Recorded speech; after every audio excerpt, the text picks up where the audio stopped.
Hello मेरे pharma musicians, कैसे आप सब? वेलकम बैक टू फार्मेस्टिक वंस अगेन।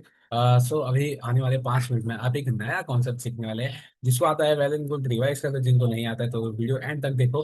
5 ही मिनट लूंगा, ज्यादा नहीं। और हम समझेंगे इसको एक निमोनिक के साथ। तो चलिए वीडियो में करते हैं।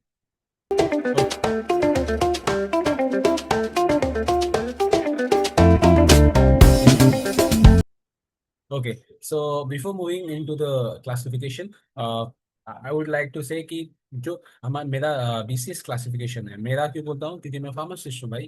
तो BCS classification is nothing but the bio pharmaceutical bio pharmaceutical classification system, right? आपको पता है इसका एक और नाम है। एक और नाम है जिसका जिसको मैं बताऊंगा वीडियो के एंड में, राइट? सो ये बीसीएस क्लासिफिकेशन आखिरकार किस पे बेस्ड है, राइट? क्लासिफाई किस बेस पे किया तो पता है बहुत लोगों को। This solubility and permeability, right? What is solubility? कोई भी सॉल्वेंट में सॉल्यूट को डाला तो अगर वो घुल गया घुल गया यानी कि सॉल्युबल हो गया, तो उसको उसमें सॉल्युबिलिटी बोलते हैं, राइट?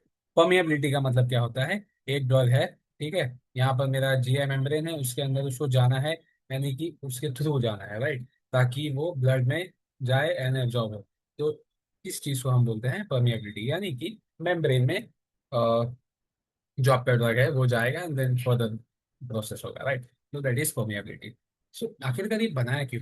मेन क्वेश्चन ना, what is the reason of this classification? So why why is very important, और ये व्हाई से आप बहुत आगे जाते हैं। Very good, okay.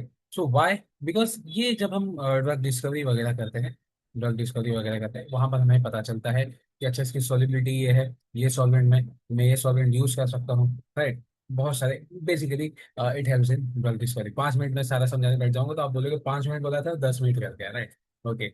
So now, सो ये आपको पता है, this is the classification. So class 1, 2, 3 and 4. Okay, we will also see the examples. उसके निमोनिक भी मैं बताऊंगा। सो थोड़ा फास्ट कर रहा हूँ, ठीक है? Solubility and permeability. Class 1 high high, तो क्लास 1 के लोग कैसे होते हैं? एकदम हाई हाई होते हैं, right?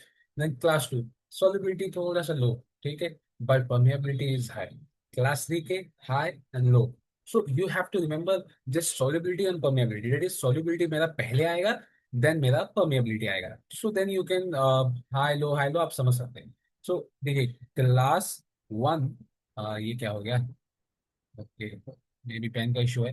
So class 1 and class 4 is easy to remember, right? दोनों एक हाई हाई है और लो लो।